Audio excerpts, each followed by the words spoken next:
네, 제가 오랜만에 반가운 뉴스를 전하게 됐습니다. 오전 10시 한중 외교부는 모든 교류 협력을 정상적인 발전 궤도로 조속히 회복하기로 합의했다고 발표했습니다. 사드 관련 문제는 군사 당국 간 채널을 통해 소통하기로 했습니다. 무차별적인 사드 보복 조치를 가해왔던 중국이 누그러진 겁니다. 문재인 대통령 취임 후 두 번째 한중 정상회담 일정도 잡혔습니다. 방금 발표된 그 한중 관계 개선을 위한 양국 간 협의 결과 내용에 따라 합의한 내용을 발표하겠습니다. 한중 양국은 다음 주 베트남 다낭에서 열릴 예정인 에이펙 정상회의 계기에 문재인 대통령과 시진핑 주석 간 한중 정상회담을 개최하기로 합의하였습니다. 에이펙 정상회의에 이어 필리핀 마닐라에서 개최되는 아세안 플러스 3 정상회의 기간에 문 대통령과 리커창 중국 총리가 회담을 갖는 방안도 추진되고 있습니다.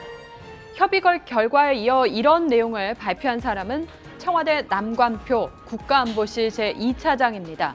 협상 채널로 청와대가 키를 쥐고 직접 뛰었다는 걸 알 수 있습니다. 막후 상황을 들여다보면 지난 7월 사드 입장차만 확인했던 정상회담 이후 본격적인 협의가 진행됐는데 이 과정에서 중국 정부와 신뢰관계를 형성하게 됐다고 합니다. 외교가에선 문재인 정부가 박근혜 정부와 다르게 신뢰할 만하고 여러 가지 대외적 어려움에도 불구하고 원칙적으로 사드 문제에 대응하는 모습이 중국 측에 어필한 결과란 얘기까지 나오고 있습니다.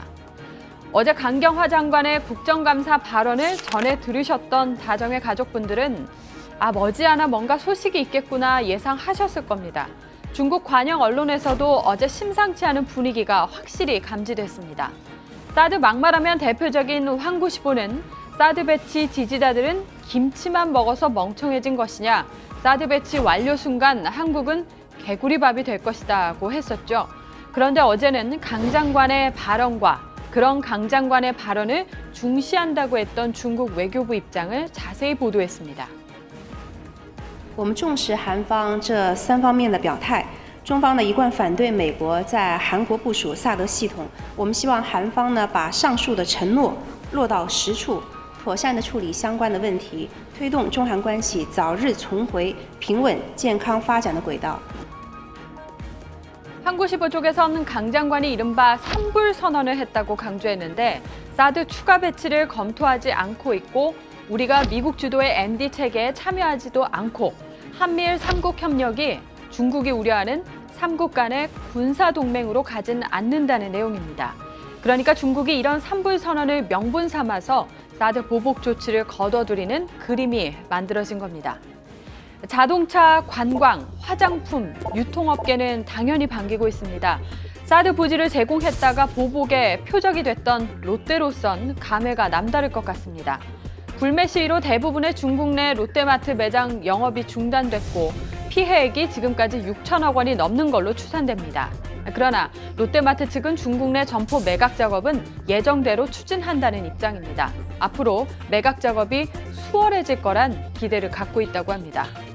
무엇보다 한중 관계 개선을 체감할 수 있는 건 중국인 단체 관광객들의 방문이겠죠. 이르면 연말쯤 서울 명동이나 제주, 강원 평창에서 대규모 중국 관광객들을 볼 수 있을 것 같습니다. 그렇지만 우리나라 드라마나 예능 프로그램이 중국에서 언제쯤 방송될지는 좀 더 시간을 두고 지켜봐야 될 것 같습니다. 참고로 사드로 한류 콘텐츠 수입이 금지된 뒤 중국 방송사들이 우리나라 프로그램을 베끼는 행태는 더 심해졌다고 합니다. JTBC의 냉장고를 부탁해는 주방의 비밀로, 그리고 비정상회담은요, 비정식 회담으로 둔갑시켜 방송되고 있습니다. 서동욱 상하이 한국문화원장은 중국 정부가 구체적 지침을 내기는 어려울 것이고 지역별로 눈치를 봐가며 서서히 빗장을 허물게 될 것이라면서 짧게는 1년, 길게는 3년까지 봐야 한다고 말했습니다. 특히 청와대 고위 관계자는 중국의 정책이 무쇠솥을 식히듯이 천천히 효과가 날 것이라고 언급했습니다.